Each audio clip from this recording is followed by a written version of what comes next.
Do you ever wonder what your life would have been like if you were born into ancient Rome? It's easy to imagine yourself living in an apartment with air conditioning, going to work in a high-rise office building, having meetings with colleagues from around the world over Zoom. You can almost see yourself wearing a toga instead of business attire.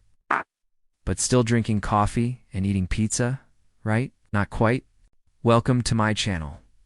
Today we are taking a look at what a day in the life of a Roman citizen might have looked like. It'll put down that smartphone, stop checking your email, and let's get started.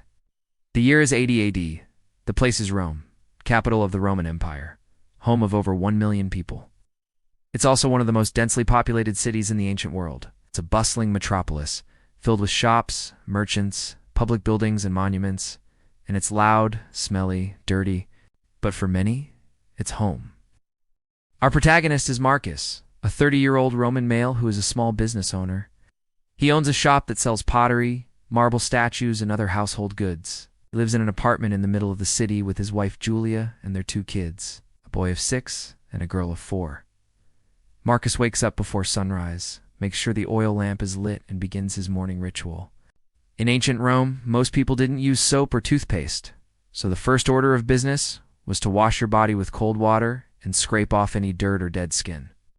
Then a quick trip to the bathroom followed by breakfast. Breakfast wasn't much. For Marcus, a bit of fruit, maybe some nuts or olives, and bread dipped in wine. No coffee here. Wine mixed with water was the drink of choice, both for its flavor and because it was safer to drink than water, which could be contaminated. After breakfast, it was time for work. Marcus had to walk about 20 minutes to get to his shop. This was usually done on foot since most people couldn't afford a donkey or horse. The roads were usually in terrible condition, so walking was often uncomfortable. In the city center, there were more people. It was too crowded for chariots anyway.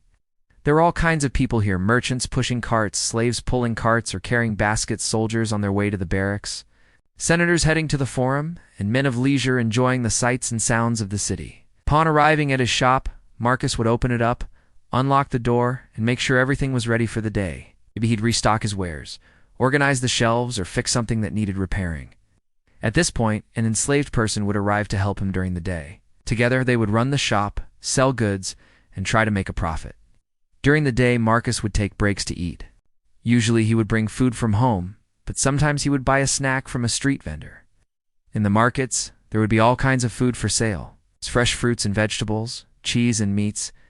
You could buy fish from a purveyor, freshly caught and cleaned. Or how about a nice plate of oysters? If you had the money. There were plenty of snacks available, too. Nuts, olives, figs, dates, and grapes. And who could forget about bread? A loaf of bread was a staple of the Roman diet and could be bought from a bakery. It was usually made from wheat flour, but barley and spelt were used sometimes. Bread was a cheap source of calories and was eaten by people of all social classes. Of course, if you were wealthy, you could afford more exotic foods like meat from North Africa or fish from the Mediterranean. But the average Roman ate mostly vegetables, fruit, cheese, and bread. There were many different kinds of shops in ancient Rome. There were shops selling clothes, furniture, jewelry, perfume, and other luxury items. There were also shops that sold everyday items like pottery, tools, and weapons. Marcus's shop, though, was a little different. He specialized in household goods, things like vases, bowls, and pitchers. He also sold statues of the gods and other religious items. His shop was small, just big enough to hold his wares, and a few chairs for customers to sit in. The walls were made of brick, and the roof was thatched.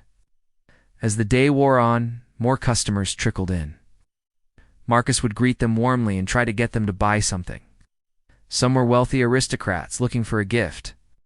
Others were middle-class Romans looking for a bargain, and some were just window shopping. Most of the time, Marcus was successful in getting people to buy something. After all, he was a good salesman. Plus, he had a wide variety of goods to choose from. At noon, it was time for lunch. Marcus went home and ate with his family. They had a small meal of bread, cheese, and fruit, then took a break to rest in the afternoon. In the heat, the family would have preferred to stay inside and relax, but they had to go out to get their daily bread. Without bread, they would have starved. So they locked up their house and headed to the nearest bakery. On the way, they passed by the Forum, the center of Roman public life. Here, they saw merchants hawking their wares: politicians arguing, and gladiators practicing in the nearby training school. The forum was always busy, but at midday it was especially crowded. The family quickly crossed the forum and made their way to the bakery. When they arrived, they joined the long line of customers waiting for fresh bread.